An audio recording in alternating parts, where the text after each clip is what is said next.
Hi folks, how you doing? I'm Kurt Mulway again. This is part two of interview with former Mayor Tony Clark, and he's now an historian for Waterford Township. Very knowledgeable. He's a gem to this town. He served 5 times as mayor. First time in 1980, and then when was your last term? Well, I left the committee in 2008. I didn't seek 2008. re-election then. So there was different terms, Different but terms throughout within there over the 3 decades. over the per se. 3 'Cause decades. I left. I served 3 terms. I left actually for 8 years to be on the governor's staff.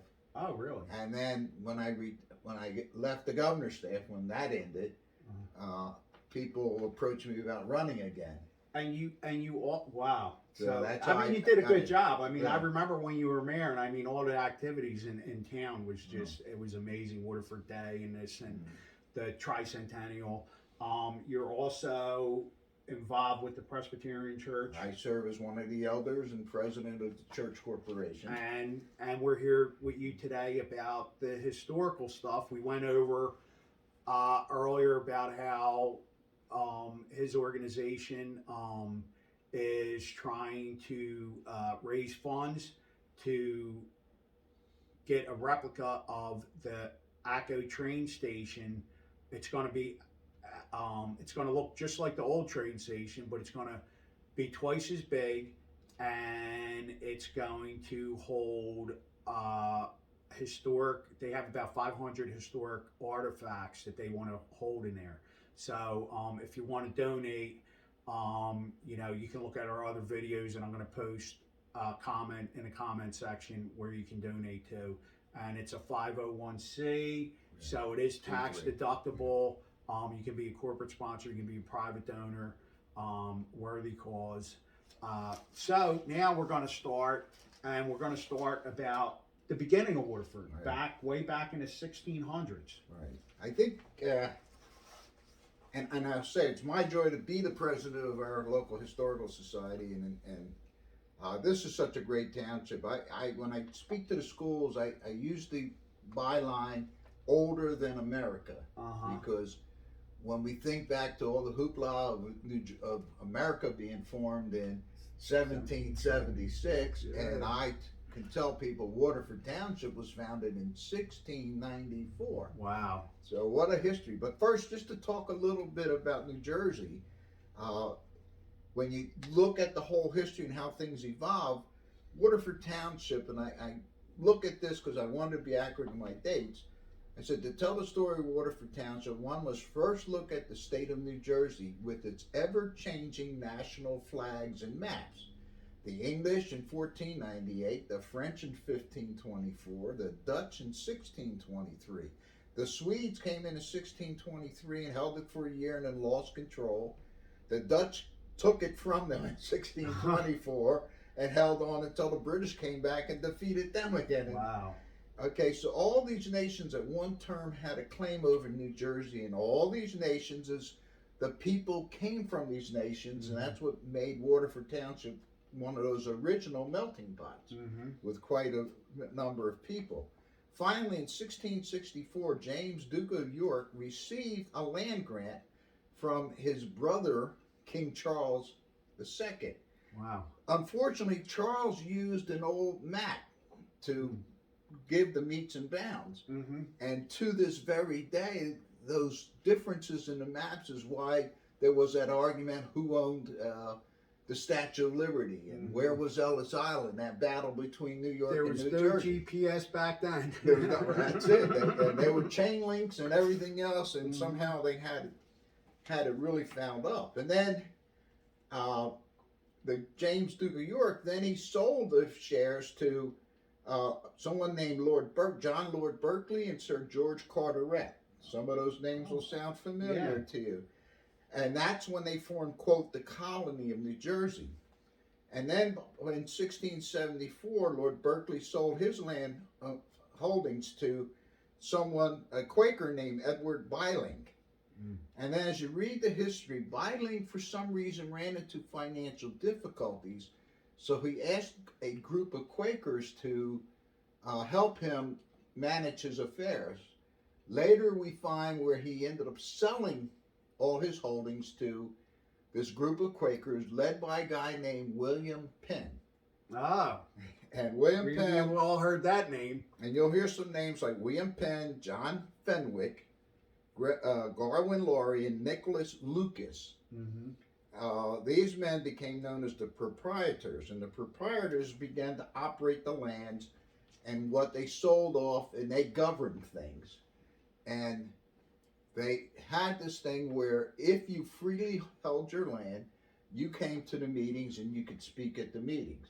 So the proprietors and the freeholders were the only ones who were involved with government. And of course, we kept that title of freeholders for county government up until recently. I think now they're starting to call themselves like other states county supervisors. Right.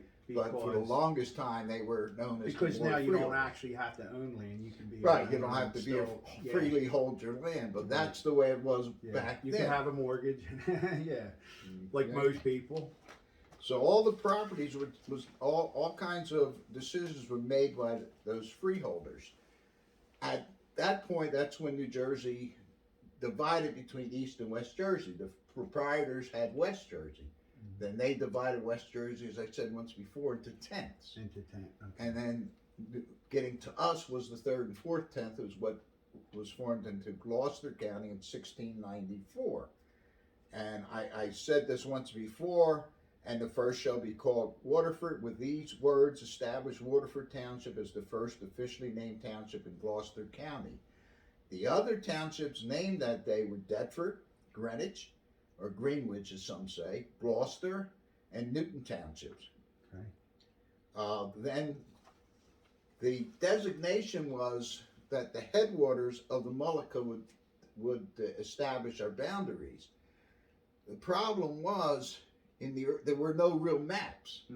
So the early maps up until about 1710, all those maps showed Waterford Township's border starting at the Delaware River and going all the way to the Atlantic Ocean. All right, so finally they started to consolidate the lands. They drew maps. Waterford Township started to give up the lands in certain areas, so they gave the land needed to form Atlantic County. So that brought our borders up. And then they started to form some other towns in our township. So it was quite an achievement for us to be so large. And it's funny, now we're the second largest in Camden County, and I'll explain later how all of that started to change.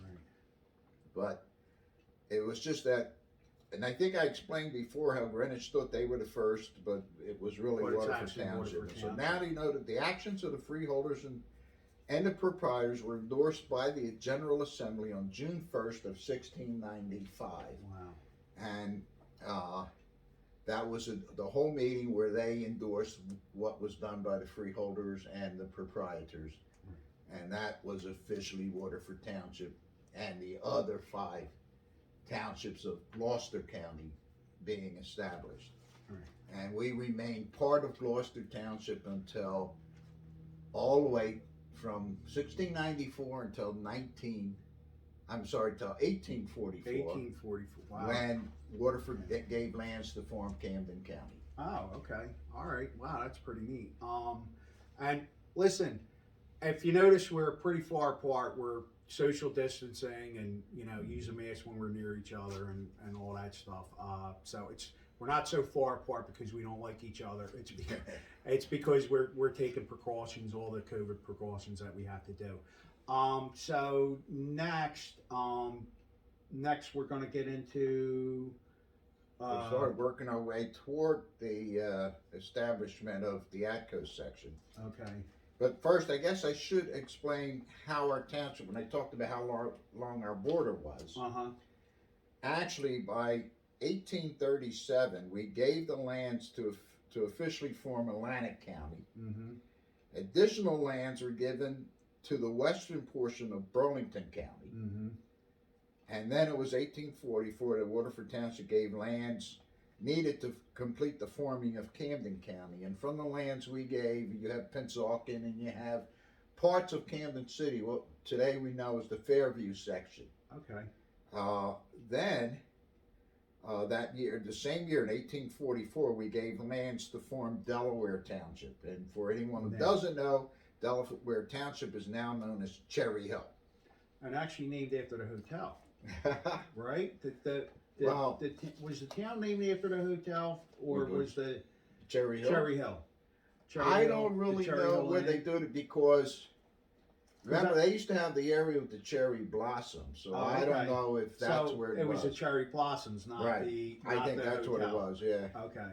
But Cherry Hill was formed in 1844 from land. Well, it was Delaware Township then, but from lands from Waterford Township. Because actually, if you went into the McDonald's in the Ellisburg area, I have to say it that way. It used to be a circle there, but it's not I there remember anymore. that. Yeah. But that McDonald's used to, and they probably in somewhere in that building still show the plaque where that site was one of our original town halls. Oh, really? And the funniest thing, during the 300th anniversary celebration, if you go into the Cherry Hill Town Hall, in the wall you'll see a big cornerstone that says Waterford Township 1694. Wow. So originally our plan was during the 300 days of celebration was to form our militia to march on Cherry Hill to get our stone back. That was right. But the problem was that's when that Waco thing happened, and the word militia was not a word you wanted to use. No, so you couldn't even jokingly do it. Yeah, we couldn't do it as a joke, so we stopped that. Yeah. But if you want to see the original cornerstone, you got to go to Cherry Hill. Okay. And one day when we get the rail station built and some other things, we're going to have to talk to Cherry Hill. They either have to give it back or give us a nice replica. There we go. Yeah. That'll be one of our other projects. Yeah. I would think the original probably should stay there, and then we get a replica. Doesn't matter. You know. But either way, when or they can have the replica, we'll have the real thing. When you're researching our history, you got to include those areas because that was all part of our township, which a lot of times people forget. And then by 1844, after we formed that, over the years we provide the lands that we know today as Berlin Township, Berlin Borough. And that's always funny because when they talk about the stagecoach lines in the days when that rest stop was long a coming, and people use the phrase long a coming for Berlin, but it was really part of Waterford then. Right. And then finally, our last big, and we joined with Winslow Township to put the land together to form Chislehurst Borough. Okay, yeah. And then finally, we donated the land to form a new township that the people were so excited that the governor had signed it that they named themselves after Governor Voorhees. Oh, wow. Okay, so this is all pretty interesting. It's neat to even hear about our neighboring towns that were once part of our town. That's it. Yeah. So, in our next segment, I'll be talking about the history of Atco. Okay, so there we are. There we have it. So thank you, Tony, and we will see you on part 3 of our interviews with Tony Clark, former mayor and historian. Just a gem to this area, just a gem to our community. And we're going to take a break, and we'll be back in a little bit. So, we'll talk to you soon.